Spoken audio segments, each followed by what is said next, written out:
Good afternoon and welcome to SAPIENTIA's channel. Of course, we break regular transmission. It's supposed to be time for soul food, but on November 8th, 2025, Ndi Anambra will be going to the polls to decide for themselves who becomes the next governor of the state.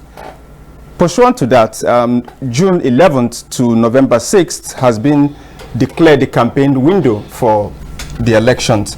And so in the studios of SAPIENTIA today, we have a guest who will be talking about the Anambra elections and his plans, his vision for Ndi Anambra, Sir Paul Chukwuma.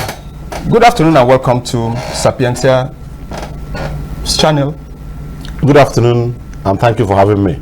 All right, let's really, on Saturday we had our conversation, but it was very short, and so today we're going to have time to really talk about your plans for Ndi Anambra, talk about the campaigns, and talk about what you have for the people. Let's begin with talking about what uniqueness you bring to the table. It's known that you've established yourself in business, ICT, real estate, business. Now that you're coming into politics, let's talk about what uniqueness you bring to the table for Ndi Anambra. Thank you very much. My background is very simple, and to a very large extent that would speak to what I'm bringing to the table. First, I'm a philosopher, okay, and then I'm an entrepreneur, I'm a lawyer, and above all, I'm also a community organizer. All right. Now let's leave the social aspects of philanthropy, yeah, and all that, but this is the background where I'm coming from. All right. And so we are looking at an administration where intellect will meet action. And what do I mean? Back in the days they said that philosophers are at the level of the intellectual basis, but I must say that I've been able to perfectly, by the grace of God, combine the intellectual activities, with the practical action plan that is required for human survival. And that's why I've survived, to a very large extent in business, and in every endeavor I've, impact upon. So is a combination of the intellect and the homegrown action plan meeting together to solve the problem of Anambra State. All right. Now, let's talk about this. Of course, you're running on the platform of the Young Progressive Party, the YPP. Yes. Let's really talk about one thing many, especially young Anambrians, will be looking forward to as we count down to November 8th. And that is a governor who they can not only relate to, but who can relate to their problems. Talk to youths across the country. Talk to youths in Anambra State. One of the greatest problems is jobs. One of the greatest problems is for those who want to go into entrepreneurship. A governor who can just understand what their problem is and give them that enabling environment. Let's talk about how you are going to do this, and if you can do this. Yes, of course. You know that there's no gainsaying the fact that I can do more than that. Okay. Yeah, and the question is how. Yeah. First of all, what are the issues? From the point of view of the average youth in Anambra State, the issues are hydra-headed. We are talking about education for those who are interested in Western education. Yeah. We're talking about skill acquisition for those who have got that natural talent and disposition towards hand improvement in terms of skills. Yeah. We are also talking about jobs, employment for our teaming graduates. Yep. So one step is to go through the formal education process, and another is to be sure that you are going to be gainfully employed once you are done. And then for the non-formal education, we also need to improve the opportunity for skill acquisition. Yeah. Now, doing this is not very difficult. Like I said, we have every year a good number of our youths are aspiring to move from secondary school to the university. A good number of them are not able to do that. And it's important for us to look at that challenge. Kedife government in Kenyalo Ndi Anambra to ensure no mofa mwetelo admission jump fee. So it's not something that government cannot take off the plate of the parents, given the economic situation we have in Nigeria today. Now, even before we get to that, to write WAEC is a challenge to so many parents. Not that no more father on Kwadobe, but on ego, WAEC is not there. All right.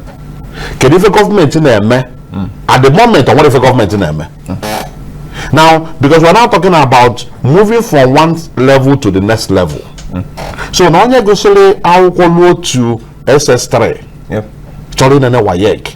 I believe Anambra State the government should be concerned, but not this particular government.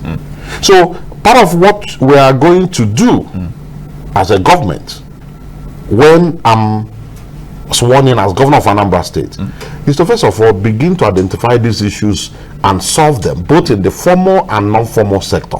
In the formal sector, we must make sure that the free education project is real and empirically verifiable. All right. We must also, even in that education, we must also recognize the fact that there are some segment of the youth that cannot afford to go to regular 8 to 2 school system. So we need to have afternoon and evening program. We used to have it under the previous administration. The current administration came and closed it down. Now, and then you are now coming to say that you will be arresting school hawkers who are youths who are hawking on the street during school hours. How? You must also balance the issues. When you arrest them, does that translate to sending them back to school? No. So we must create a balanced system where every segment of the youth must benefit. This is on the formal side. But also to take it to the next level, we'll also ensure that those brilliant students who want to get to the university, government should do the minimum, which is pay their WAEC fees, pay their JAMB fees. All right. And then increase bursaries. Make bursaries available. Today, the federal government have launched the student loans. We also need to see how, as state government, we can create a counterpart funding, to make sure that more people, more students from Anambra State benefit from this, and then we relieve parents of that burden, realizing that the more investment we make in our youth, the better for us. Now you get to the non-formal. Everybody must not go to the university. Everybody must not even go to the secondary school. There are some students, some kids that from young age begin to demonstrate, expertise, exceptional intelligence in skill acquisition. Government should also create an enabling environment to make sure that this is supported, so that you will begin to expose, young people to technology, to innovation, to science, and so that is the something we're going to do differently.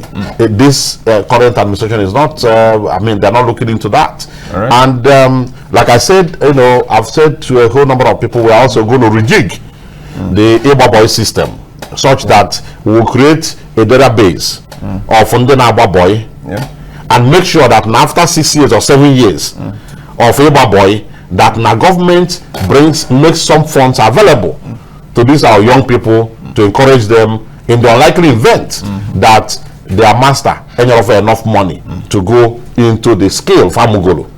And this is supported by the fact that great number of our entrepreneurs from Anambra State. But what this boy system, so government my government we will inject funds into that to make sure that Nani sustain to the benefit of Ndi Anambra. And then also empowerment of the youth. About every day, but every day, empowerment. As then one youth, one skill. I think it's one youth, two skills. So now, if I'm in there, I work with our 1 year. Now, one Anambra. So the point is, one youth, two skills. Can skill up? Those skills, how are they? Are they relevant to the current economic situation, both in Anambra, in Nigeria, and beyond? What are those skills? What skills are we talking about? Because if those skills, if really we have one youth, two skills, so what is the youth we are not getting in Anambra Ketan? But we still see them roaming about the streets. It means that now either on what skill or even once now they're adequate to get them to be gainfully employed, such that the entire ecosystem will begin to feel the impact of such a program. Now, you talked about a database when you were talking about the Igba boy. I want us to talk about this database a little bit more, taking it away from just the Igba boy and talk about it as it has to do with security. Because people listening will say, you can't achieve anything outside of security. And when we look at the unique insecurity challenges in the Southeast, it's really a problem, and the Anambra State elections will be coming at the back of this. Let's talk about your plans for security. And this is why I asked that question. Let's talk about your plans for security and what you intend to do differently. Because whether we're talking about Anambra State, or we're talking about Imo State, or we're talking about Enugu State, there seems to be a conclusion by our governors that when you talk about fighting security, it is bringing, I hate to use the first word that comes to my mind, but using ruffians, as it were. Each time they talk about security, it's setting up an outfit of people who look and act and are really ruffians. In fact, some of these governors even tell you that these people, just like the North, they talk about repented Boko Haram. The governors say it, they say it clearly, that these people are former bad boys, and they unleash them on the populace. And there's a complaint people usually do have. It's also there in Anambra State, that these people, they don't respect the rights of I can go on and talk about all the violations they carry out there. So when you talked about database, something struck me. Leveraging on your background, ICT, what differently will you do fighting security such that not only are you saying you're fighting security, but the people actually feel safe when they look at the methods you employ? Yeah, first of all, we need to identify who is who in Anambra State. All right. Again, it boils down to database. We need to know in Onitsha and its environs, how many residents do we have and where are they located? Who are they? And to achieve this, you need to have identification. Every house, every building, every structure in Anambra State needs to be identified in one form or the other. And this identification goes beyond the physical identification to the occupants of that particular structure. All right. Is that doable? It's very doable. As a matter of fact, you see, because the government of the day is not interested in grassroots engagement, this falls within the purview of the local government administration. Okay. Now, when you are interested in just acquiring and amassing the funds that are supposed to go to the local government for the grassroots development into what we don't know anything about, then how then can we do it? Ndori obinenu fano ni kuku. Ndi na ato mmadu fano ni kuku. Ndi ama ndi mmabu fano ni kuku. Ora mmadu ka fabu. So the starting point is for us to create this robust local government grassroots based system, okay, where in every local government, the government will be able to know, yes, we have genuinely this number of residents, and this is where they are, because you have already mapped and identified each structure, whether it's chanty, whatever it is, we need to have it captured on our database. Okay. And capturing that to a very large extent now takes you to the next level, where you will begin to identify who are the residents, who owns this particular building. Structures. That's number one. Now, what it means is that we are gradually at the grassroots level, because every part of Anambra falls within one local government or the other. Yeah. Now, so it's getting to the grassroots level where, even at the local government level, you can say, okay, bieba oka for bieba. All right. Okonkwo nwona anwa, mgba for nwona nke ọzọ. That's the first layer, and is very achievable. So this idea of allowing only when wealthy, well-to-do members of the community decides to take a street, no. Government must be proactive in making sure that proper streets are created and numbering, and this can be done seamlessly with the community leaders. Now, once you have done that, of course, we know if something happens around your vicinity, we should be able to say, identify A, B, C, D, B. Now, another thing is that in every locality in Anambra State, as we speak today, you find out that now, that's true. Makana, we are talking about grassroots base.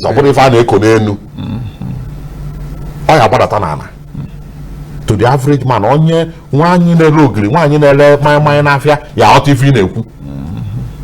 government then the man of whatever name. So now, can everybody by this arrangement? But that we want to make sure that we prevent the crime. I'm a bulumadi. Abali was here, Kedofia, Etiania, Kedeboniano, Kedefayeme, Odicolate. So, if I didn't bubble, can you prevent here if I no one emenu? And the easiest way to prevent it is to build systems, put systems in place to make sure ni me go di that na eme ya yesike o yesike da mabulu made maka de man mabulu made na ya e chopụta onye mabulu made dị easy mana ọ bụ na abịa chịkọsị ife niile ọnụ na akị ọbụla Igbo ka a na-asụ ịma na onye nsogbu again enwere ndị ọrụ fa bụ inekọta obodo fụ na obodo anyị n'udo dị. Ndị abụ ọlụfa gọọmenti etiti na-eweta ego 3 billion naira every month, around that, between 2 to 3 billion naira every month for security votes. Ego akpọlụ ka e wee na-eche nche obodo 3 billion naira kedu ebe ọ dị? Gọọmenti mụ ya ewere 3 billion naira tinye ya na ife gbasara security. Anyị egonu moto ndị nche eji na-akpagharị, mafa bụ ndị polisi, mafa bụ ndị amị, mafa anyị ego ezigbo moto. Ọ bụrụ moto niile ka eji achụ ndị ori. Anyị ego ezigbo moto. Anyị etinyesi na anụ ife eji teknọlọji anyị na-ekwu maka ya. Anyị eji wee na onwe ife na-eme na inwe ike n'ọrụ ebe anụwa wee fụ ife na-eme ebe tara aka. Anyị etinyenu kameras n'ebe dịgasị anya anụ, enwe kọntrol room ebe anyị anọ wee na-amonitọ na-ekiri obodo niile mara ife na-emenụ. Ọ bụ na ndị omekome na-aga mara ebe fasị aga. Remember na anyị enwegonu database anyị si na ya create that we all keep on referencing. Ife ọbụla mere obodo amalugonu ka esi mmadụ ndị nọ ebe a agwana anyị ndị batara ọfụnụ. Mana because na inwego iwelugo ego ewetalụ ka e wee na-afụ maka iche nche wee ego ife eji wee na-eche nche, ọ ya enyeluzi ndị mmadụ aka maka ma ndị aka nkịtị wee nwude ndị ori. Enwere ife eji eche nche, ego a bụ ka e wee na-eme ya, ka a na-eme ya na ndị oyibo, ndị polisi, ndị amị, a na-emekwa ya na ndị vigilante. Makana onye ọbụla ma onye nọ n'obodo. Onye bata na ma na ọbata kere ife batara ime. So na bụrụ ife lijuru afọ. Ọkụ ya adị n'obodo anyị na enwere ife enwere ka inwe ọkụ n'obodo na securities wee na-alụ ọrụ maka na most of ife niile anụ nwa na-eme mgbe ụfọdụ ife na ọchịchị na-agba ndị a na-eme during the day na efife maọbụ n'ụtụtụ anyị tinyesi ife ndị anyị gwalụ gị ọ nyere anyị aka kpọtọfụ ndị na-eme n'abalị so mana ọ bụrụ na ọkụ dịsị ebe niile ị na-aga efu ụzọ ị na-afụ mmadụ ife onye kpuchiri iri ma na okpuchiri iri ya ife onye mere ife so ife izizi anyị eme bụ preventive measures to make sure na anyị abanyere n'ọnọdụ anyị nọ na ya kịta n'ọtụ anyị nọrụ anyị banyezie n'ọnọdụ a anyị etinyezi mgbu kedu ife anyị eme mana onwezie ka o si wee banye because anyị etinye ego ife dịgasị mkpa na anyị etinye ọ dịla anyị ofele inwudefa. All right, before we open the phone lines, I want to talk about, I mean, you've talked about all the things you want to do, and someone will say all of these things will require funding and more funding. Let's talk about the IGR as it happens in Anambra. And something I know coming up to this campaign is going to be a serious issue people should think about. And that is, even though government must and government should generate funds, even though the people should and the people must have to pay different kinds of, you know, whether you call it rates, you call it taxes, and all of those things. People should and people will. People just talk about the mode of collection. You're a big man, maybe you've not experienced this. But when you move around, especially the lower ones, like those who, you know, the keke drivers, for instance, monies are being collected very violently.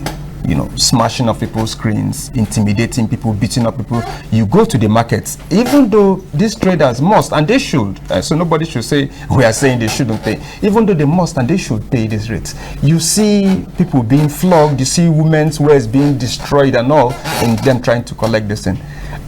What kind of a tax regime, if I want to put it that way, are you going to set up that is going to be effective so that government gets its money, but then people also pay these monies like they are human beings? What are you going to do differently?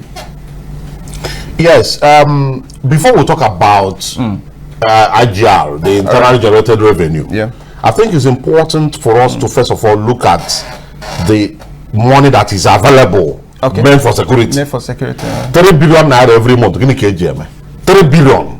Billion. I got about what are they doing with it? So that's number one. All right. So that has not been applied. Okay. Now, talking about the IGR. First of all, the IGR collection in Anambra State is shrouded in a manner of secrecy that is not empirically verifiable. So what we take is what the government reports. And the mode of collection is a huge shame for a state. Because you cannot, first of all, it raises the question to what extent this government is willing to comply with the rule of law. All right. Now, for you to raise your IGR, you don't need to do that by employing tags, the services of tags and Ndi Akodo.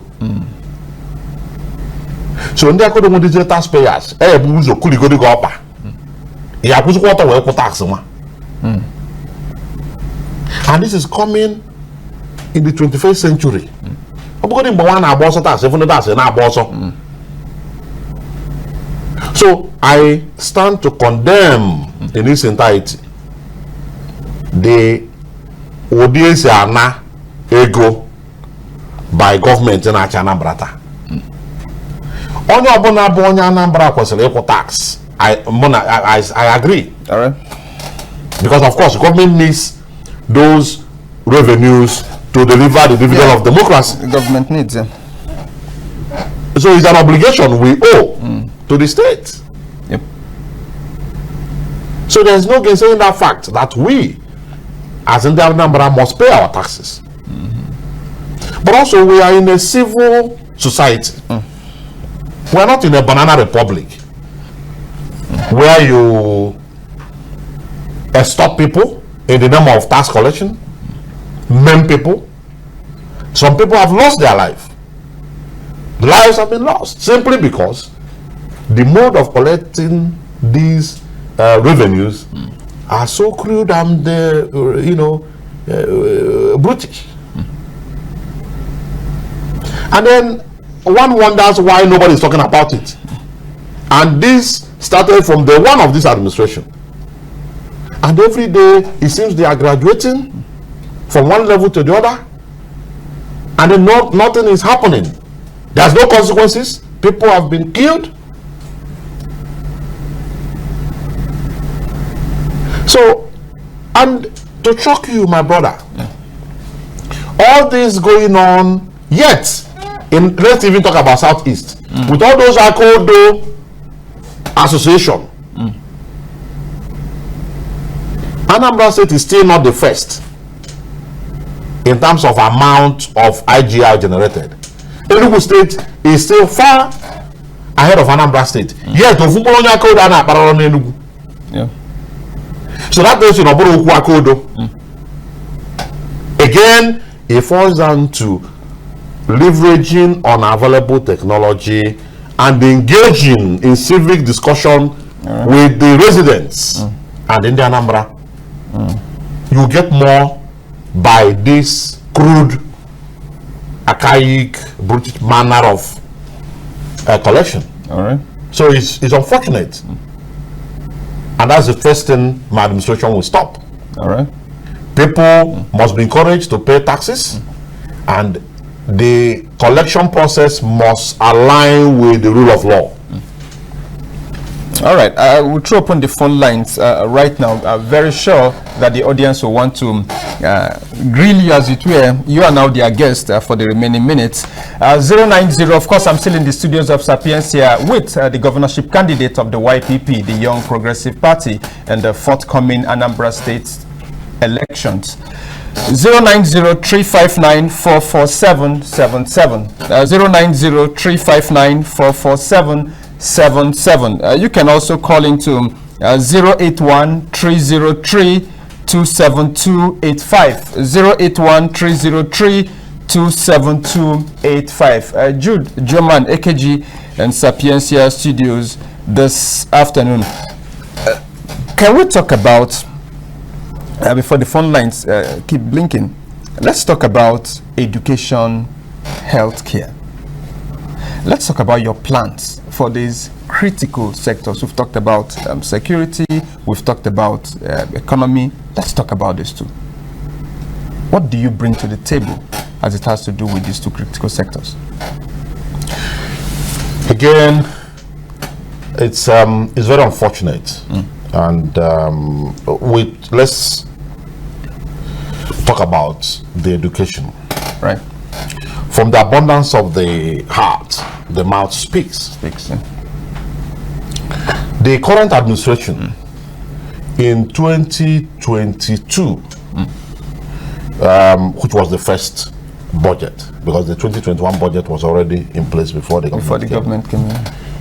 A paltry sum of 3.2 billion was provided as education budget 2022. Now, this is just the amount federal government is putting in place for 1 month security, which is not being implemented. Again, in 2023, it seems there was some sort of increase in that budget for education sector to about 8.4 billion out of approximately 300 billion budget. Been precisely 258 thereabout. So it's just a fraction of that goes into education. Again, 2024, 20 billion naira out of about 410 billion naira was budgeted for education. 2024. Now, what else can you make out of this? It just speaks to the fact that the government is not even interested in education. And it's not, we don't pay lip service to this. I mean, if you tell us if I talk, why if I talk here? Okay. 20 billion out of 400 and something billion. So education have brought your interest. So even in I'm not even talking about the budget implementation to ascertain whether that 20 billion was actually spent and how. We are not even going to, because I don't know about so we are. So but the amount budgeted. Now the average Anambra ya Juomuya, what is the problem? Because if you feel the education is occupies a serious, position in the within the ecosystem, you should do something to support that. Manaburi have the case. Now health is another story altogether, because again I thank God for the interventions of the Catholic Church, the Anglican Church in these two sectors, education and health. Now tell me, AMAC is supposed to be the leading health facility for Anambra by the state government. Supposed to be. But if you go there, you ask every day, so on your body, what is this? And then it points to one thing. It's not even as if the required human resource is not there. But then the government or the doctors or and the nurses. And what equipment they do when you chat, because if you have wrong diagnosis, then you'll be treating an entirely different thing, and before you know it, the person will kick the pocket. That's the problem. So as far as I'm concerned, the government has done abysmally very low in both education and health. How difficult it is for government to make sure that at least in every zone of Anambra State that we have government approved center where all pharmaceutical requirements, genuine ones to read our people, because another problem is also fake drugs that will have it. And then if people are willing to buy, but let them buy the right ones. Go to the general hospitals. Yes, they say there is an uplift of there. Let the government come and tell us exactly what this uplift translates to. Upgrade, what does it translate to? How many equipments do we have there? What do we have in place? What is it? So let's look at facts, not rhetoric. So how is the health insurance scheme for civil servants? What does it look like? The state health insurance. Yes. What does it look like?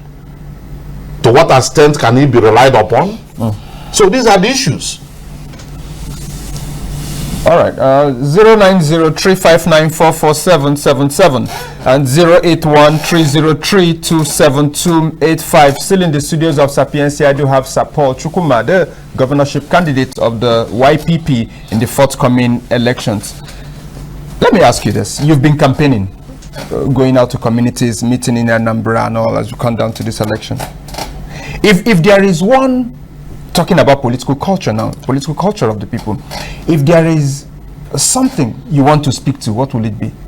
I mean, from what you see in the field. We'll pick this call and you can answer both. Hello.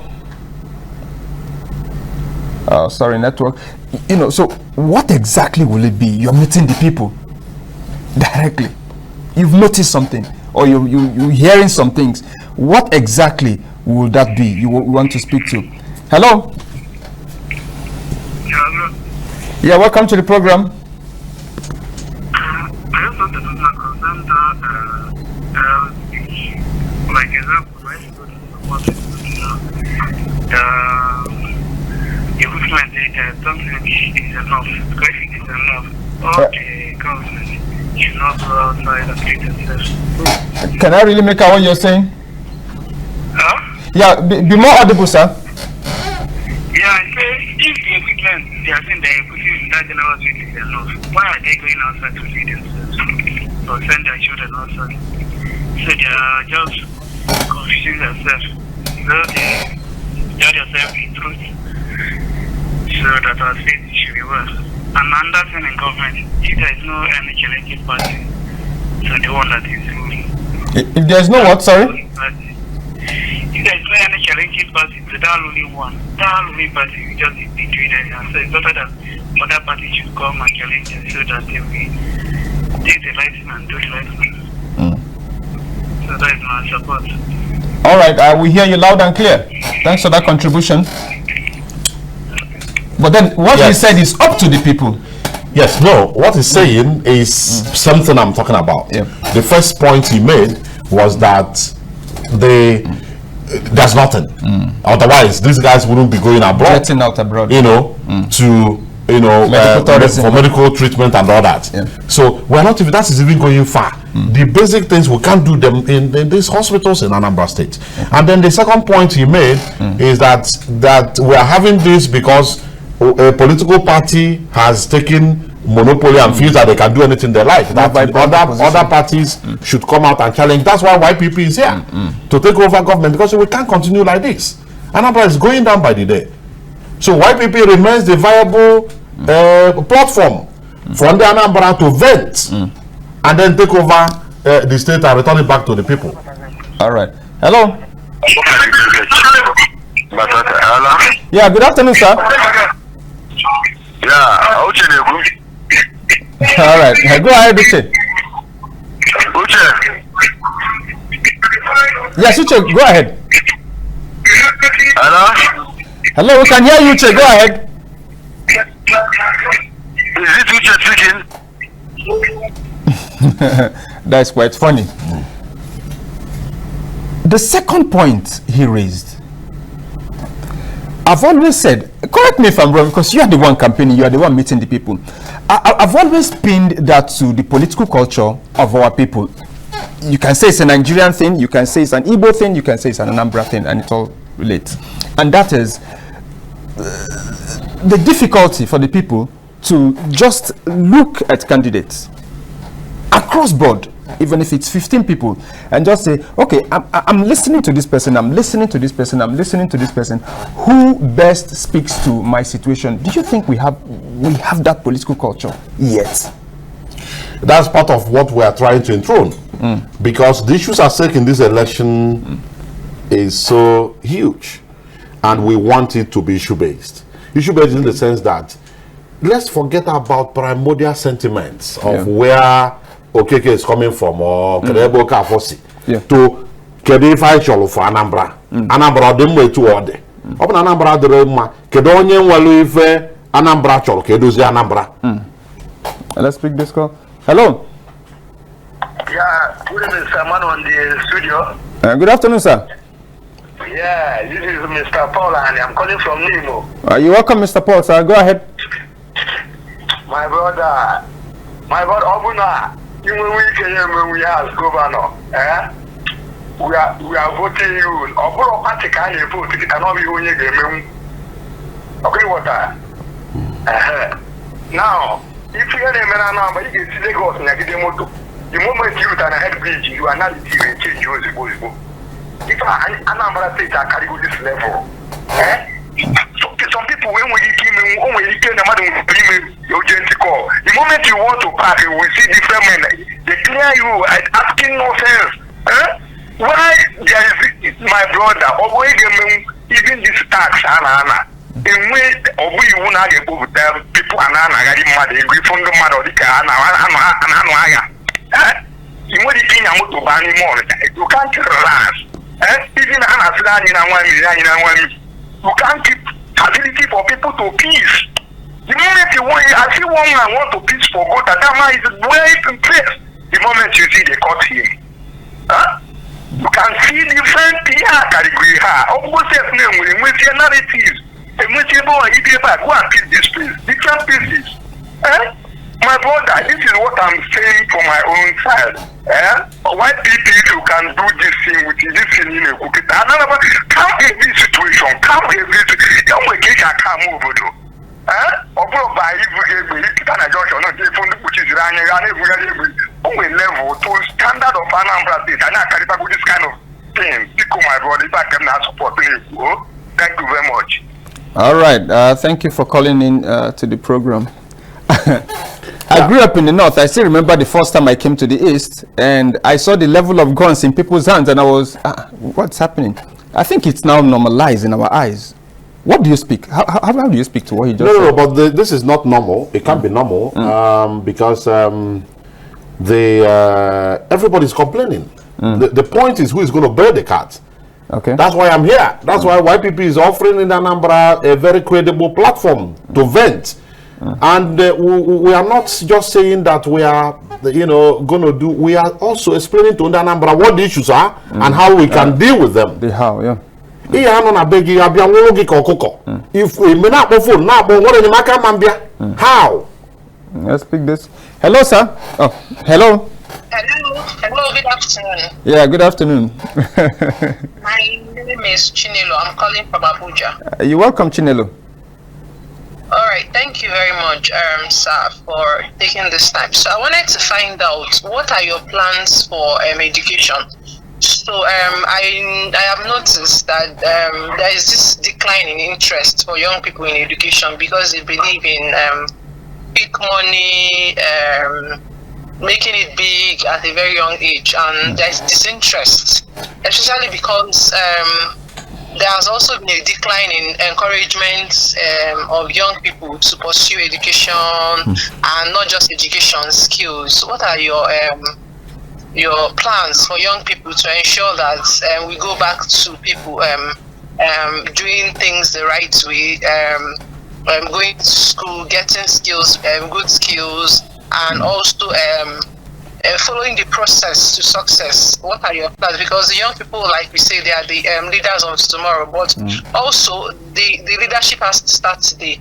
So what are you going to do differently for young people to ensure that things go back to normal and we can encourage young people to go back to school and learn skills? Thank you. That's my question. Thank you for that wonderful input. All right. Yes, basically, for me, the point starts with how the priority, the value we place on education as a government. Yeah. In the past 3 years of this current administration, about 1.45 trillion has been spent as budget, cumulatively. And out of this is about 4% that was dedicated to education. Again, I don't want to go into the issue of budget implementation, but I can also assure you that if we do the analysis, if we run the numbers, you'll find out that this 4% ended up elsewhere, not in education. Now, first, we are going to prioritize, we are going to declare an emergency situation in education. All right. And then we are going to bring in the relevant stakeholders. And the key stakeholder in this regard are the communities and the churches. And then, the Catholic Church and the Anglican Church. We bring them together to begin to begin the process of bringing education back to where it used to be in Anambra State. We need to vote more funds. We need to make ensure that we train our teachers. Go to most of the NCE colleges are folding because there's no incentive, there's nothing. You finish 3 years program, 4 years program, you come out and then you take peanuts as salary. So Anambra State is one of the worst states in terms of how much teachers are earning. So we need to make sure that we have teaching is a vocation. It's just like priesthood. It's a vocation. So we need to find the right people, motivate them by making sure that they have the enabling, the clement environment to ensure that they stay. And then we, from time to time, want to invest in their further studies. to keep them abreast with current realities as far as education is concerned. But you must also recall that we have formal education, we have informal education. We also need to set up incubation centers, centers of excellence, where certificate is not the issue.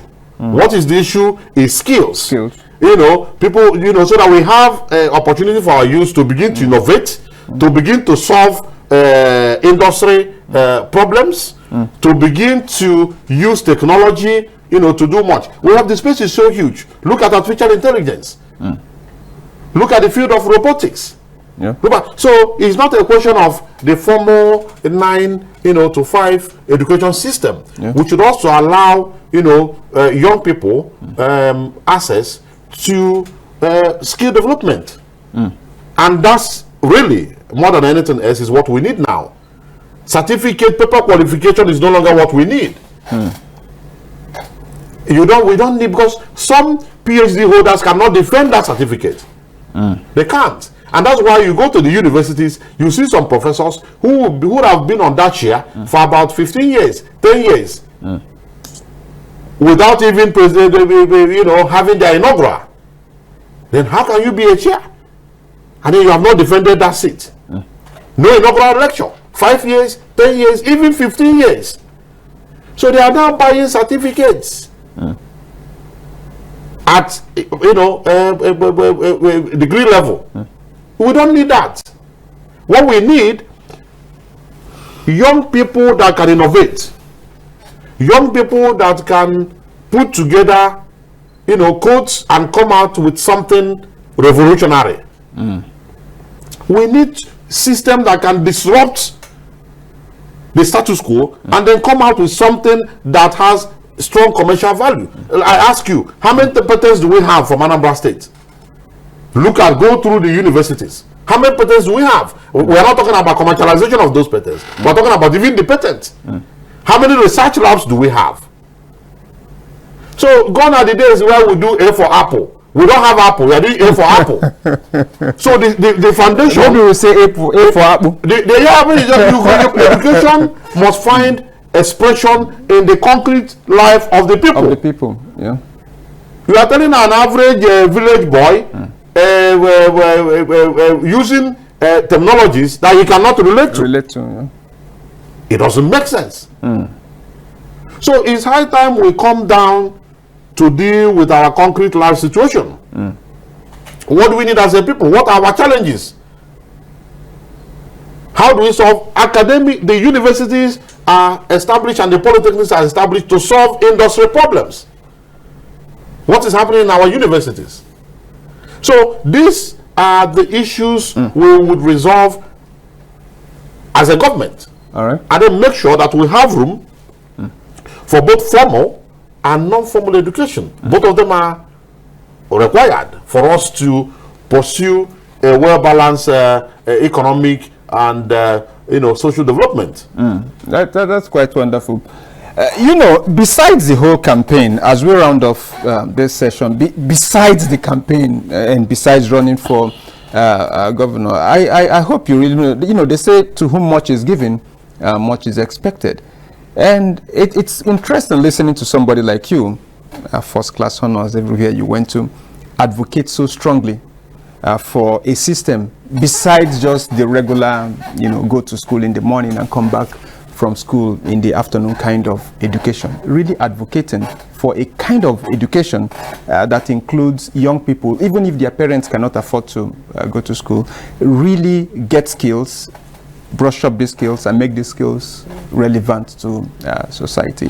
I hope people like you, after this whole season, do not just run off, because whether we admit it or not, Ndi Anambra, gradually being known for what they shouldn't be known for, and that is, you have conversation with people and they tell you if the person is not street-minded in the bad sense, not in the good sense. When you say somebody is streetwise, you can mean it in the right sense, but in the wrong sense. I think we need more people like you who have this kind of orientation to be out there talking to the young people, molding minds, because trust me, they are listening to different people and they're not listening to, they don't have lots of people like you to listen to and shape them. You heard what that lady said. Education as scam is you go around the street. That's what people keep saying, and that's because they don't have the privilege of people like you. All right, we have just 3 minutes to run off. Hello. Hello.